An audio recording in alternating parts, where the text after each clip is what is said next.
तो दोस्तों, कहानी शुरू होती है एक छोटे से लड़के टिम से। टिम की जिंदगी आसान नहीं है। उसकी माँ अब इस दुनिया में नहीं है और वो अपने पिता हैंस के साथ बहुत ही साधारण हालत में रहता है।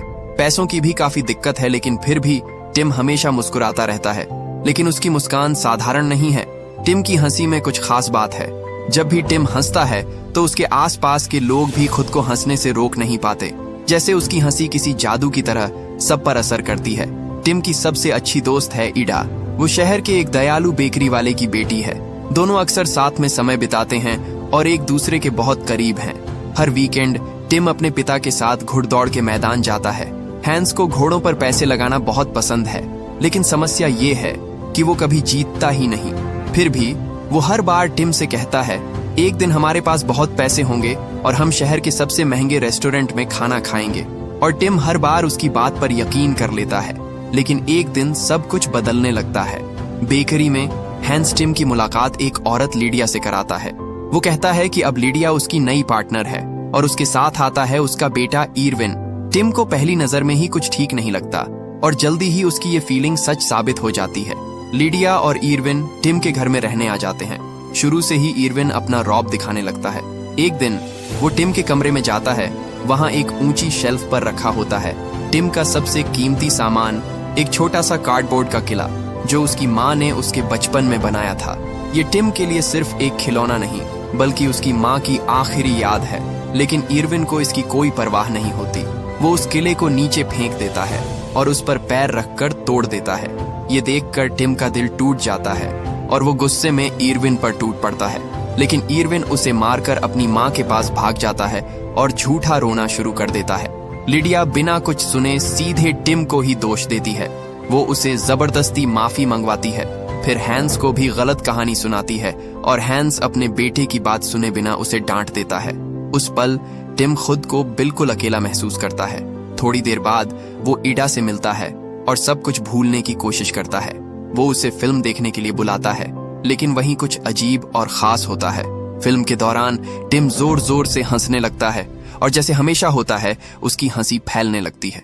पूरा सिनेमा हॉल हंसने लगता है, यहाँ तक कि लोग बिना वजह के भी हंसते जा रहे होते हैं। लेकिन एक कोने में बैठा एक आदमी बिल्कुल शांत है। वो एक सूट पहने हुए है काले चश्मे के साथ और उसकी नजर सिर्फ टिम पर टिकी हुई है। वो ना हंसता है ना मुस्कुराता है, बस टिम को ध्यान से देखता रहता है। अगले दिन टिम और उसके पिता फिर से रेसकोर्स जाते हैं। इस बार हैंस एक घोड़े पर दांव लगाता है जिसका नाम है शर्लॉक होम्स, और पहली बार किस्मत उनका साथ देती है। वो घोड़ा सच में जीत जाता है तो हैंस खुशी से झूम उठता है और तुरंत अपना इनाम लेने काउंटर पर पहुंचता है। लेकिन वहां कुछ अजीब होता है। उसे ढेर सारे पैसे मिलने चाहिए थे, पर बदले में उसे मिलती है सिर्फ एक सिक्का।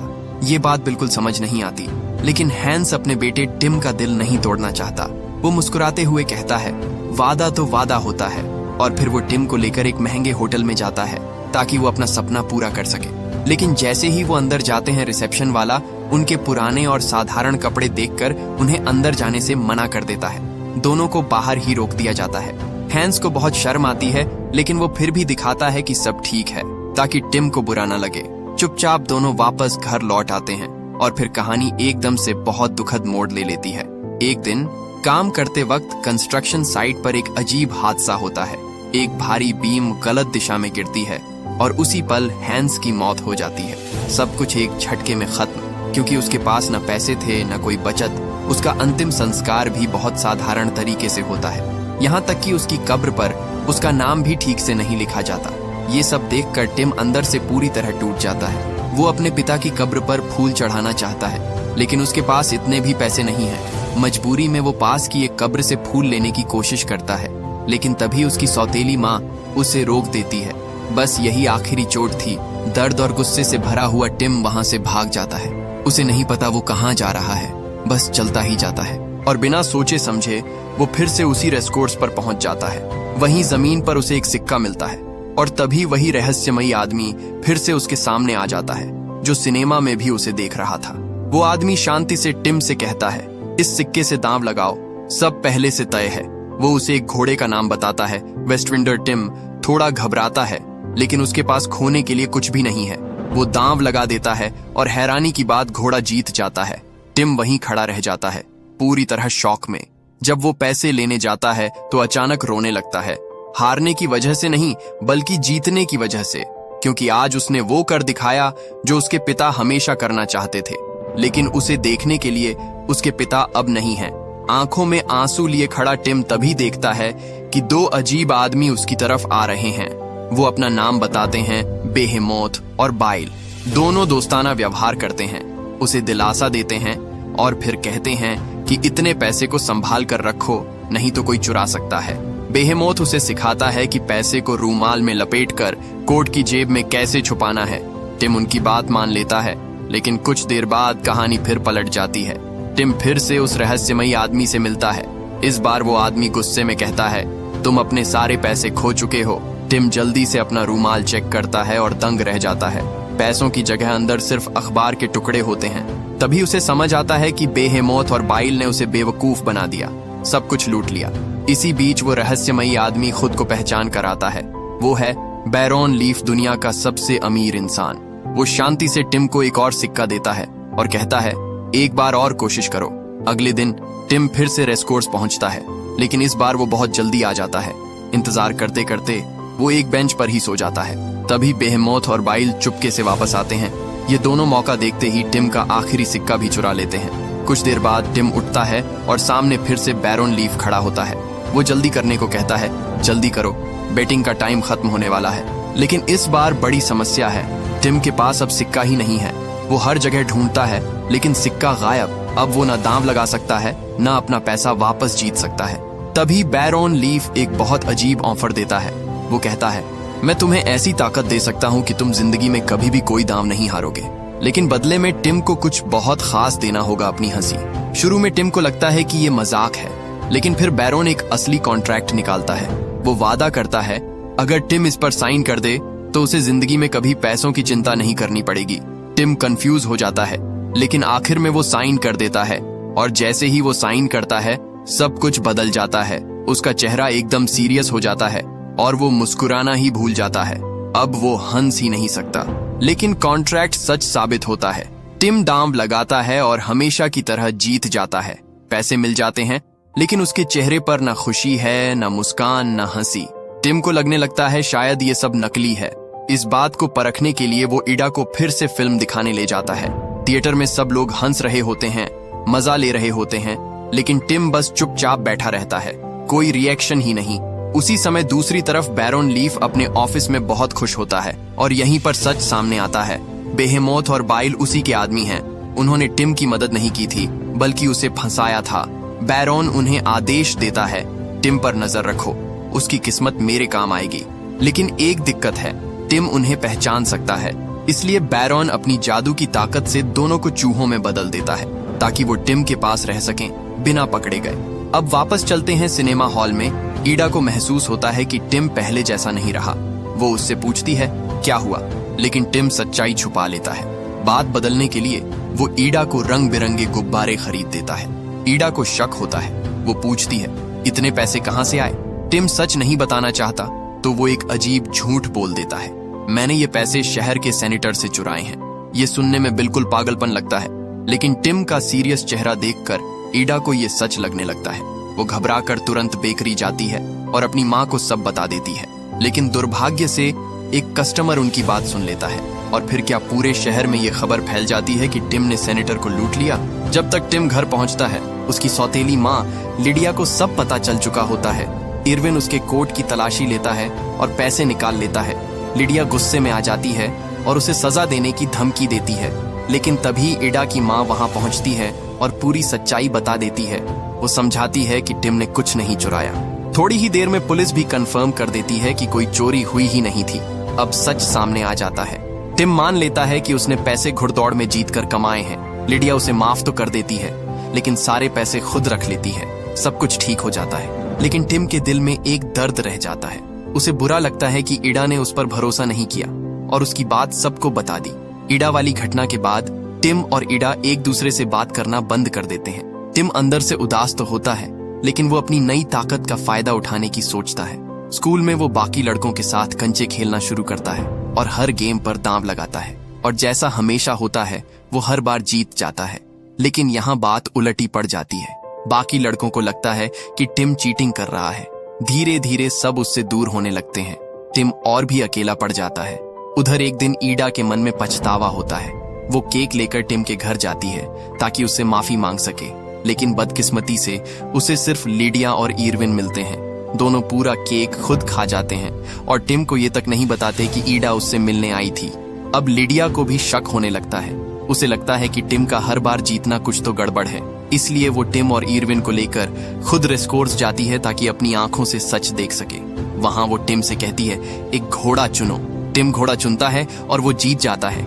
लिडिया हैरान रह जाती है। वो जल्दी से पैसे पकड़ती है और वहां से निकलना चाहती है, लेकिन इरविन जिद करता है। एक बार और दांव लगाओ, टिम कहता है। अगली बार हम और ज्यादा जीत सकते हैं। लिडिया मान जाती है। दूसरी रेस शुरू होती है, लेकिन इस बार टिम का घोड़ा पीछे रह जाता है। चौथे नंबर पर आता है। लिडिया और इरविन गुस्से से फट पड़ते हैं और सारा दोष टिम पर डालते हैं। तभी अचानक अनाउंसर की आवाज आती है, पहले 3 घोड़ों को डिस्क्वालीफाई कर दिया गया है, मतलब अब टिम का घोड़ा ही विजेता है। सब लोग शॉक में रह जाते हैं। लिडिया बिना वक्त गंवाए फिर से सारे पैसे अपने पास रख लेती है, लेकिन टिम के लिए अब पैसे मायने नहीं रखते। उसके दिल में बस एक ही ख्वाहिश है, काश उसके पापा ये सब देख पाते। बाद में टिम अकेले शहर में घूमता हुआ उसी महंगे होटल के बाहर पहुंचता है जहां उसके पिता उसे कभी ले जाना चाहते थे। वहां का एक कर्मचारी क्रेसमेयर उसे पहचान लेता है। वो टिम को अंदर बुलाता है क्योंकि उसने उसकी किस्मत के बारे में सुन रखा है। टेस्ट लेने के लिए वो टिम को एक कार्ड गेम खेलने का चैलेंज देता है। टिम मान जाता है, लेकिन एक शर्त पर, अगर वो जीत गया तो उसे होटल में नौकरी चाहिए। वो अपनी मेहनत से पैसे कमाना चाहता है और लिडिया से दूर जाना चाहता है। क्रेसमेयर ये शर्त मान लेता है और उसी समय होटल की मालिक इवोन अनाउंस करती है कि उन्हें एक नए लिफ्ट ऑपरेटर की जरूरत है और बस टिम को नौकरी मिल जाती है। उस पल से टिम फैसला करता है कि वो अब कभी जुआ नहीं खेलेगा। उसी रात वो लिडिया और इरविन के लिए एक नोट छोड़ता है कि उसे नौकरी मिल गई है और वो घर छोड़ रहा है। होटल जाते वक्त वो रास्ते में बेकरी के पास रुकता है। वहीं उसकी मुलाकात फिर से ईडा से होती है। ईडा जल्दी से उससे बात करने आती है। जब उसे पता चलता है कि टिम शहर छोड़ रहा है तो वो सब ठीक करने की कोशिश करती है। वो पूछती है, तुम्हें केक कैसा लगा? टिम हैरान रह जाता है। उसे तो कुछ पता ही नहीं होता। जल्दी में वो कहता है कि उसे काम के लिए देर हो रही है और वहां से चला जाता है। ईडा वहीं खड़ी रह जाती है, आंखों में आंसू लिए। वो वापस बेकरी जाती है और वहां देखती है बैरोन लीफ एक टेबल पर बैठा है। वो अपनी माँ को बुलाती है, लेकिन उसकी माँ गहरी नींद में होती है। तभी बैरोन शांत आवाज में कहता है, मुझे पता है तुम टिम को कितना पसंद करती हो। मैं उसे वापस ला सकता हूँ, लेकिन तुम्हें मेरे साथ एक सौदा करना होगा। उधर टिम होटल में काम शुरू कर देता है, लेकिन उसके मन में सिर्फ एक ही चीज चल रही है, किसी भी हालत में उसे बैरोन लीफ को ढूंढना है और अपनी हंसी वापस लेनी है। वो होटल के स्टाफ से बार बार बैरोन के बारे में पूछता है, लेकिन किसी को भी उसके बारे में कुछ पता नहीं होता। इसी बीच टिम की नजर 2 नौकरानियों पर पड़ती है जो एक बाल्टी में 2 चूहे लेकर जा रही होती हैं। असल में ये कोई और नहीं, बेहेमोथ और बाइल होते हैं जो भेष बदल कर आए हैं। वो होटल में घुसकर टिम पर नजर रख रहे होते हैं। होटल की मालकिन इवोन उन्हें तुरंत मारने का आदेश देती है, लेकिन टिम कहता है, मैं संभाल लूंगा। वो दोनों चूहों को बाहर ले जाता है और मारने के बजाय उन्हें आजाद कर देता है। टिम की ये अच्छाई देखकर बेहेमोथ और बाइल खुद सोच में पड़ जाते हैं, क्या सच में उन्हें बैरोन का साथ देना चाहिए? इधर टिम अपने कॉन्ट्रैक्ट की कॉपी चेक करता है और उसे एक बहुत बड़ा राज पता चलता है। अगर वो कभी भी एक दांव हार जाए तो कॉन्ट्रैक्ट टूट जाएगा और उसे उसकी हंसी वापस मिल जाएगी।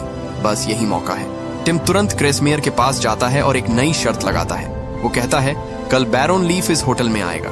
क्रेसमेयर को यकीन नहीं होता, लेकिन वो दांव मान लेता है और तभी फोन बजता है। खबर आती है कि बैरोन सच में होटल में आने वाला है। सब हैरान रह जाते हैं। होटल में तुरंत एक भव्य पार्टी की तैयारी शुरू हो जाती है। शहर के बड़े बड़े अमीर लोग वहां इकट्ठा हो जाते हैं और आखिरकार बैरोन लीफ होटल पहुंचता है।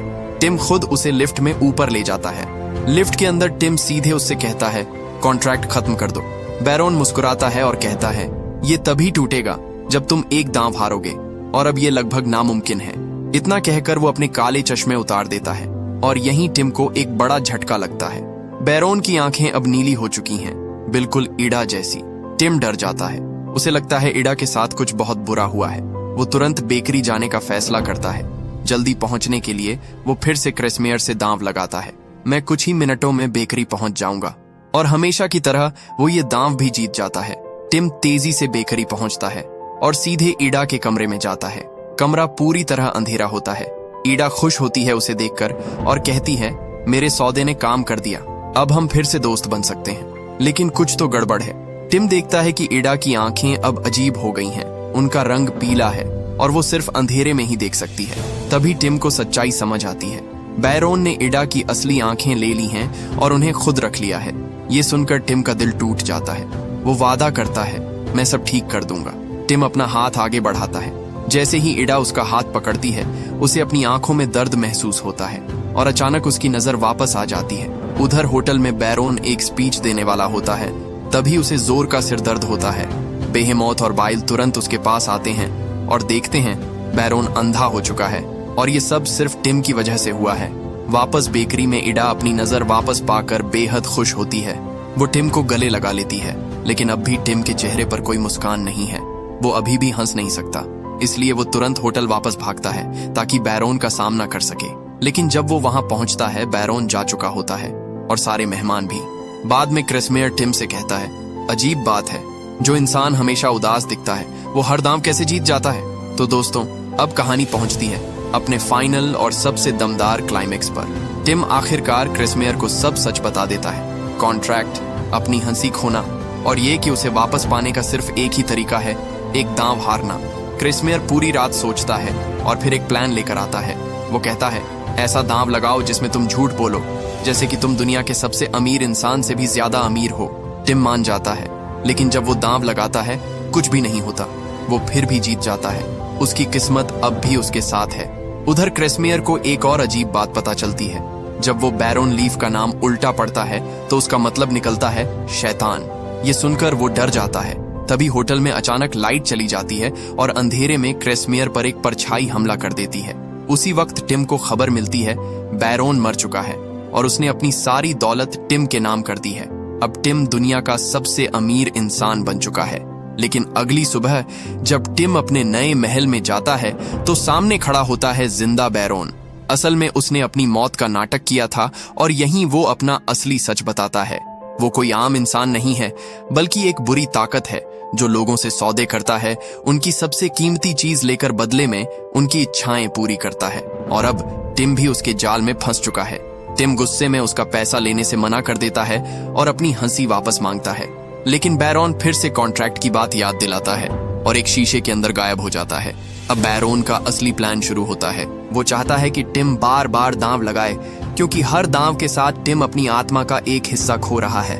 और जब उसकी आत्मा पूरी तरह खत्म हो जाएगी तो टिम खुद बैरोन जैसा बन जाएगा। इसी प्लान के तहत लिडिया और इरविन को टिम के पास भेजा जाता है। वो उससे पैसे मांगते हैं और गुस्से में आकर टिम अपनी ताकत का इस्तेमाल करके उन्हें सजा देने लगता है। यहाँ तक कि वो एक खतरनाक दांव लगाने की सोचता है, लेकिन आखिरी पल में उसकी इंसानियत उसे रोक देती है। बैरोन उसे समझाता है, अगर लोगों को बचाना है तो उनसे दूर रहो, खासकर ईडा से। टिम मान जाता है, लेकिन ईडा को अखबार से सब पता चल जाता है और वो टिम से मिलने उसके महल पहुंच जाती है। वहां टिम उससे ठंडा बर्ताव करता है और उसे दूर भेज देता है। ईडा रोते हुए चली जाती है और बैरोन ये सब देखकर खुश होता है, क्योंकि टिम अब पूरी तरह अकेला होता जा रहा है। फिर बैरोन एक बड़ा बेटिंग इवेंट रखता है जहां पूरे शहर को बुलाया जाता है। सबको लगता है कि ये पैसे अनाथ बच्चों के लिए हैं, लेकिन असल में ये टिम को और फंसाने का जाल है। वहीं बैरोन को एक बच्चा दिखता है जिसकी हंसी बिल्कुल टिम जैसी होती है। वो टिम से कहता है, इस बच्चे की हंसी ले लो और खुद फिर से मुस्कुराओ। टिम लगभग मान जाता है, लेकिन तभी ईडा और क्रिसमेयर वहां पहुंच जाते हैं। ईडा बेहेमौत और बाइल से मदद मांगती है और उन्हें याद दिलाती है कि टिम ने उनकी जान बचाई थी। इस बार दोनों बैरोन के खिलाफ जाने का फैसला करते हैं। वो टिम को चुपके से स्टेज के नीचे ले आते हैं जहां ईडा उससे मिलती है। ईडा एक नया दांव रखती है। टिम अब मुस्कुरा नहीं सकता, लेकिन मैं कहती हूँ कि वो मुस्कुरा सकता है। अगर टिम ये दांव मान ले तो उसकी किस्मत उसे जिताएगी और वो फिर से मुस्कुरा पाएगा। लेकिन टिम हिचकिचाता है, उसकी आत्मा लगभग खत्म हो चुकी है। तभी बैरोन गुस्से में वहां आ जाता है और तूफान खड़ा कर देता है। टिम फिर से उसकी तरफ खींचने लगता है, लेकिन ईडा हार नहीं मानती। वो उसे उनके बचपन की एक मजेदार याद दिलाती है और यही बात टिम के दिल को छू जाती है। वो धीरे धीरे खुद को संभालता है और आखिरकार दांव स्वीकार कर लेता है। तभी एक जोरदार ताकत निकलती है। बैरोन पीछे फेंक दिया जाता है। तूफान खत्म हो जाता है और कॉन्ट्रैक्ट टूट जाता है। टिम आजाद हो जाता है। वो एडा को गले लगाता है और बहुत समय बाद दिल से मुस्कुराता है। तीनों वहां से निकल जाते हैं और रास्ते में बैरोन को आखिरी बार देखते हैं। अब वो कमजोर और बूढ़ा हो चुका है। वो उन्हें हीरो से लुभाने की कोशिश करता है, लेकिन इस बार टिम बिना सोचे मना कर देता है। बेहेमोथ और बाइल भी वादा करते हैं कि अब वो बैरोन का साथ कभी नहीं देंगे। आखिर में टिम और एडा वापस अपनी साधारण जिंदगी में लौट आते हैं, बेकरी में जहां सच्ची खुशी है। और टिम समझ जाता है खुश रहने के लिए अमीर होना जरूरी नहीं है और असली खुशी पैसे से नहीं मिलती। तो दोस्तों, अगर आपको ये कहानी पसंद आई हो तो वीडियो को लाइक करना मत भूलना और कमेंट में जरूर बताना कि आपको ये कहानी कैसी लगी।